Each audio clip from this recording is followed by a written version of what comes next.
இங்க இருக்கக்கூடிய எத்தனை பேர் வீட்ல தொலைக்காட்சி இருக்கு, டிவி இருக்கு? இந்த கேள்வி மேபி உங்களுக்கு ஒரு ரொம்ப கிரிஞ்சா இருக்கலாம், பட் அப்படி இல்ல. இதுக்கு பின்னாடி ஒரு நோக்கம் இருக்கு. நல்ல கை தூக்குங்க. எத்தனை பேர் வீட்ல டிவி இல்ல? என் வீட்ல டிவியே இல்ல. என்னடா ஏத்தனை கையில புசுக்குன்னு இறக்கிட்டீங்க? ஒரு தம்பி மட்டும் Okay. கை தூக்கி இருக்காப்ல. டிவி உங்க வீட்ல இல்லையா?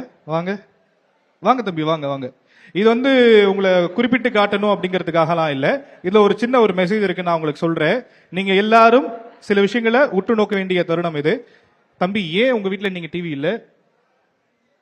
அப்பா அம்மா 2 பேருமே கூலி வேலை சார். டிவி வாங்கி என்ன பண்ண போறோம்? ஆமா சார். அரசாங்கம் வந்து தொலைக்காட்சிகளா கொடுத்திருக்காங்க இல்லையா, அதன் மூலமா நம்ம வாங்கி இருக்கிறோமா?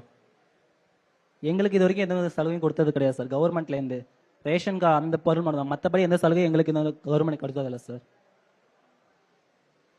ஆக்சுவலா நம்மளுடைய ஜெனரேஷன்ல, இதுக்கு முன்னாடி இருந்த ஜெனரேஷன் நான் சொல்றது, பல பேர் வீட்ல டிவி இருக்காது. ஆனா அவங்களும் சில விஷயங்களை தெரிஞ்சுக்கணும், கத்துக்கணும். அண்ட் எத்தனை பேர் செய்தித்தாள்களை நம்ம படிச்சிருக்கிறோம்? ஒரு காலத்துல செய்தித்தாள் வாங்குறதே ஒரு காலத்துல கடினமா இருந்துச்சு. அதை ஒரு நிறுவனங்கள் வந்து அதை மாத்தி இருக்கிறாங்க. அதே மாதிரி அரசாங்கம் டிவி அப்படிங்கறத எல்லாராலையுமே அஃபோர்ட் பண்ணி வாங்கிட முடியாது. எல்லாருக்கும் எல்லா விஷயங்களும் கிடைக்கணும். இப்ப மாணவி சொல்லியிருந்தாங்களே இடஒதுக்கீடு சம்பந்தப்பட்டது, அதே மாதிரி யாருக்கும் பாகுபாடு இல்லாம எல்லாருக்கும் எல்லாம் போய் சேரணும் அப்படின்றதுக்காக ஆண்ட கட்சியும் சரி, ஆளக்கூடிய கட்சியும் சரி சில திட்டங்களை முன்னெடுத்திருந்தாங்க. இலவச டிவி, இலவச மிக்சி, இலவச ஃபேன் அப்படின்னு எல்லாருக்கும் எல்லாம் கிடைக்கணும். ஒரு வீட்டுல அடிப்படையா என்னென்ன தேவைகள் இருக்கோ எல்லாருக்கும் கிடைக்கணும் அப்படிங்கிறது. எனக்கு தெரிஞ்சு நீங்க வேணான்னு சொல்லக்கூடிய பெரும்பான்மையான நபர்கள் இருப்பீங்க. உங்களுடைய கருத்துக்களுக்கு நான் அப்புறம் வரேன். உங்க வீட்டுல ஏசி இருக்கலாம், உங்க வீட்டுல கார் இருக்கலாம், எல்லாமே இருக்கலாம். ஆனா இன்னைக்கும் குக்கிராமத்துல போனோம் அப்படின்னா இல்லாதவங்களுக்கு அவங்க ஒரு வீட்டுல எதுவுமே இல்லாம இருக்கணும். இல்லாதவங்களுக்கு கொடுக்கப்பட வேண்டும் அப்படிங்கிறதுக்காக கொண்டு வரப்பட்ட திட்டங்கள் தான் இலவச டிவி, இலவச மிக்சிகள். இலவசங்களை பத்தி நீங்க நிறைய விஷயங்களை விமர்சனங்களை சொல்றோம். அது அப்படி இல்ல, இல்லாதவங்களுக்கு கொண்டு போய் சேரணும் அப்படிங்கிறதுக்காக தான். தம்பி, நீங்க சொன்னீங்க டிவி இல்ல அப்படின்னு. செல்போன் யூஸ் பண்றீங்களா? இப்போதான் சார் வாங்கினேன். இது வரைக்கும் நீங்க பயன்படுத்தல தான் வாங்கி இருக்கிறீங்க. உங்களுடைய பொருளாதார நிலை அப்படிங்கறத தாண்டி அவர் சில விஷயங்களுக்காக நான் சாக்ரிஃபைஸ் பண்ணியிருக்கிறேன் அப்படிங்கிற ஒரு விஷயத்தை நான் புரிஞ்சுக்கிறேன். உங்களுடைய எமோஷன்ஸை நான் வேல்யூ பண்றேன், இல்லைன்னு சொல்லல. அண்ட் இன்னைக்கு சமூகத்தில் நடக்கக்கூடிய விஷயங்களை நீங்க எப்படி தெரிஞ்சுக்கிறீங்க? நியூஸ் தான் சார். செய்தித்தாள் மூலியமா? டெய்லி நியூஸ் பேப்பர் படிப்பேன் சார். நியூஸ் சேனல் சப்ஸ்கிரைப் பண்ணி வச்சிருக்கோம், அதில் வீடியோ பார்ப்பேன் சார். ஒரு கேள்வி, போன் இப்பதானே வாங்கினேன்னு சொன்னீங்க, அதுக்கு முன்னாடி எப்படி செய்தி தெரிஞ்சுப்பீங்க? இப்பதான் போன், ரீசெண்டா தான் போன் வாங்கினேன்னு சொன்னீங்க, இதுக்கு முன்னாடி எப்படி செய்திகள் தெரிஞ்சுப்பீங்க நீங்க? நியூஸ் பேப்பர் மாத்திரம். சரி, இப்ப நீங்க வந்து உங்களோட 2 பேரண்ட்ஸுமே வந்து கூலி தொழில் தான் செய்யறாங்க அப்படின்னு சொல்லிருந்தீங்க. ரொம்ப கஷ்டங்களை தாண்டி நிறைய ஃபேஸ் பண்ணிட்டு தான் ஒரு இன்ஜினியரிங் காலேஜ்ல வந்து நீங்க சேர்ந்திருப்பீங்க. சோ ஏதாவது ஒரு வகையில உங்களுக்கு கவர்மெண்டோட சப்போர்ட் இருக்கும் இல்லையா? எந்த ஒரு உதவியுமே ஏதாவது ஒரு பக்கத்துல இருந்து வந்திருக்கும், அப்படின்னாதான் இந்த இடத்துல நீங்க நிக்க முடியும். எதை நீங்க அதுக்காக சொல்ல விரும்புறீங்க? அரசோட எந்த திட்டம் உங்களுக்கு உதவியா இருந்துச்சுன்னு நினைக்கிறீங்க?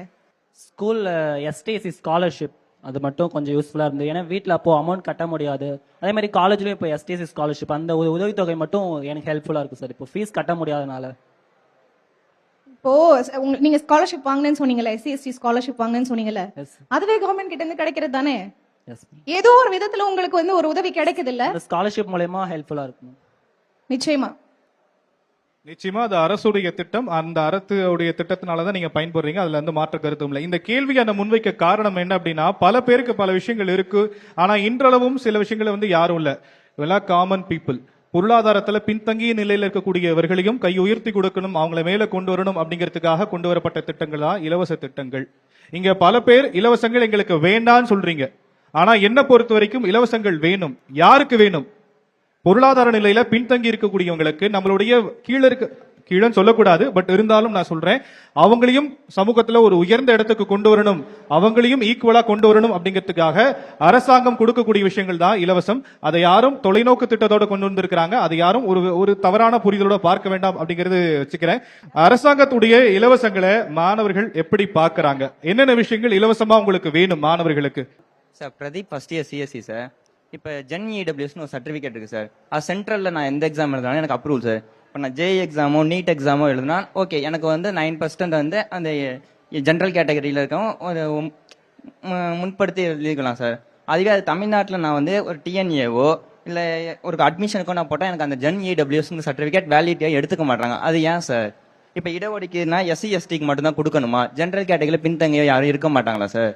எஸ்சி எஸ்டி உடைய அவங்களுக்கு இடஒதுக்கீட்டுல பர்சன்டேஜ் ஜாஸ்தி இருக்கு, அது தெரியுமா உங்களுக்கு? இல்ல சார், அது ஓகே, அது கொடுக்குறாங்க, நான் கொடுக்க வேணாம், அதுக்கு நான் கொடுக்க வேணாம்னு சொல்லல, கொடுக்கறது ஓகே, வேல்யூ நான் ஏத்துக்கிறேன். அதே மாதிரி ஜென்ரல் கேட்டகரியும் பின்தங்கி இருப்பாங்களா சார்?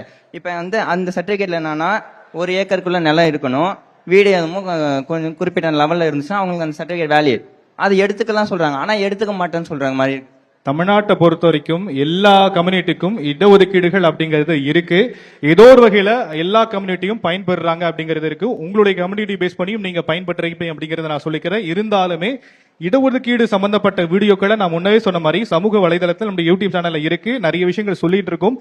அதை பத்தி நிறைய பேசுறது வந்து ரிப்பீட்டேட்டிவா போகுன்றதுனால நான் உங்களுக்கு சொல்றேன். அது வீடியோக்கள் இருக்கு, நீங்க வீடியோக்களை பாருங்க.